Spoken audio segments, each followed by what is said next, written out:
Hoy, karnuba, magmamanok, magrarabit, at mga nag-aalaga ng hayop. Nanay, tatay, lolo, lola, mga kaibigan, kapatid at mga interesado sa pagkahayupan. Tara na po at sama-sama nating pasyalan ang aming munting farm. Namnama ika di kamtu maawanan, di pagyak sumagmamano abulan.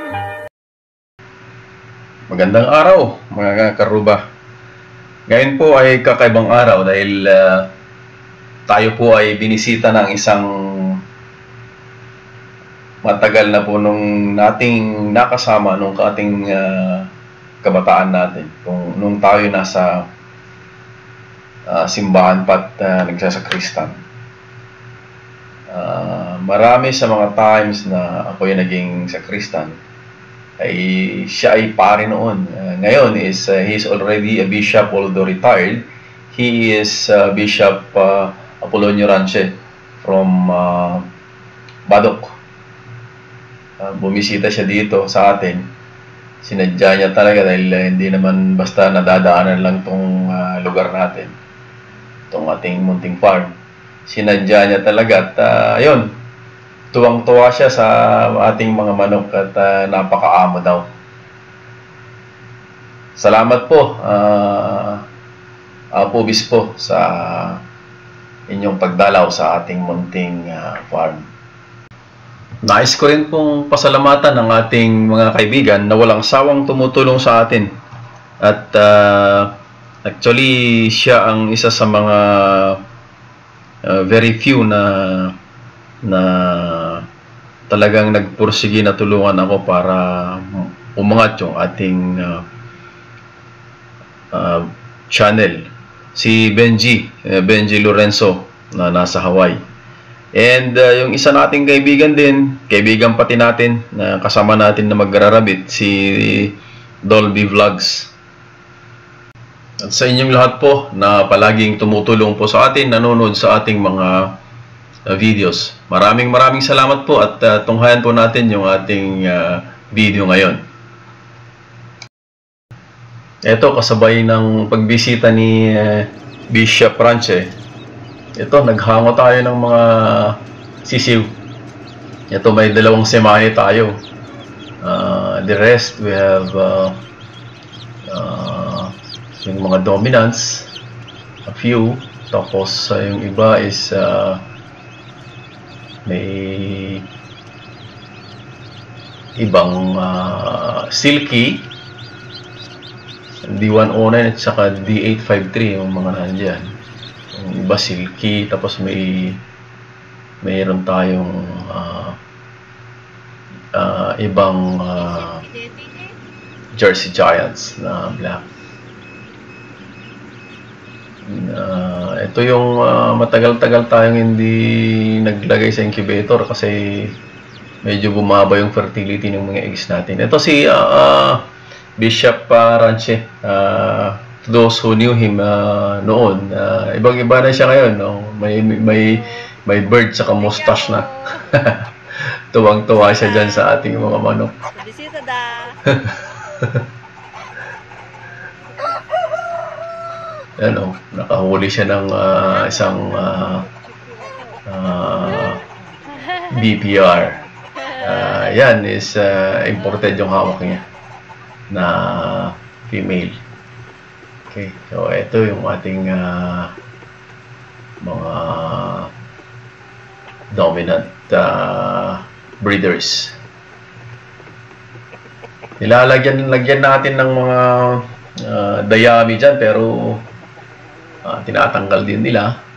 And at times, mas gusto nilang dyan sa sulok mga itlog. Alam nyo naman yung mga manok, pag nangiitlog sila, they want to be in secluded area, yung isolated talaga sila, medyo madilim, ganyan. Yan yung gusto nila. Ito, just kaninang umaga lang nalagyan to ng diyami at a little later on, yan nangyari. wala na. Pero nevertheless, okay lang din.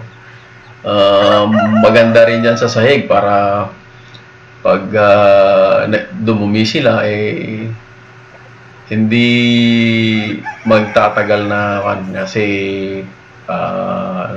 ma-spread agad-agad. Ayan yung mga itlog ng ating mga dominants. Yung sa mga nag-aabang ng itlog, hindi muna ako nag-out kasi itetest muna natin kung how good the fertility is these days. Kasi medyo nag-iba yung tiyempo. Kaya testing ko muna. Ito yung update sa ating mga Bengala, mga karuba. Tingnan yung sisigla nila. Gustong-gusto nila talagang lumabas. Gustong-gusto nilang maglaro dyan sa labas. So, as of the moment, sa awa ng Diyos, yung 7 white, African white na Bengala natin, they are still complete. Wala pang naging casualties kanila, and I hope mag-continue. So, ito, update lang, karuba. Not much to say for now. And i-update ko ulit kayo sa susunod dahil binigyan ko ng isang video yung paghahanap dun sa nawawalang isang Bengala. Meron kasi tayong kaso ng nawawalang Bengala, pero tingnan nyo sa susunod na video natin kung anong nangyari. Karuba. Okay. So, ito. Yan. Tuwang-tuwa yung mga yan. Ito yung update sa ating kubo. Naglagay tayo ng ganyan para kasi may mga kunting tanim tayo dyan. Alam nyo naman yung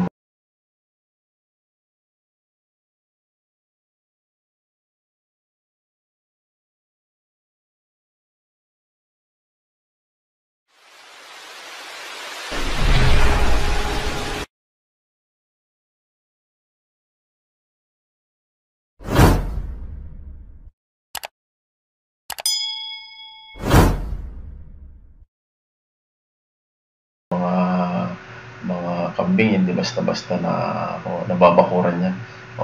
Ito, tinatapos na natin tong gate sa harap para magamit na ng properly. Okay? Hanggang dito na lang, karuba. Magandang araw po sa lahat. Still here, mga karuba. Manood kayo sa ating mga videos. Mag-subscribe. I-like nyo sila. Share nyo sa inyong mga kaibigan para dumami tayo. Lalo na po dito sa Ilocandia. Napapansin nyo yung ating mga dialogue. Karami. I can even say na mas marami yung mga Ilocano dialogue natin. At may mga Ilocano 101 din tayo para dun sa mga hindi nakakaintindi ng Ilocano. Okay? So much for that. Salute to all of you and be safe. Mag-ingat tayo lalo na sa panahon ngayon. Alagaan natin yung ating mga katawan, hindi para sa atin, pero para sa ating mga mahal sa buhay. Okay? Sa ating pamilya, sa ating mga anak. Kasi kung magkakasakit tayo, hindi lang tayo magsasuffer. Mas magsasuffer yung ating pamilya. Okay? So, good day and see you in my next video.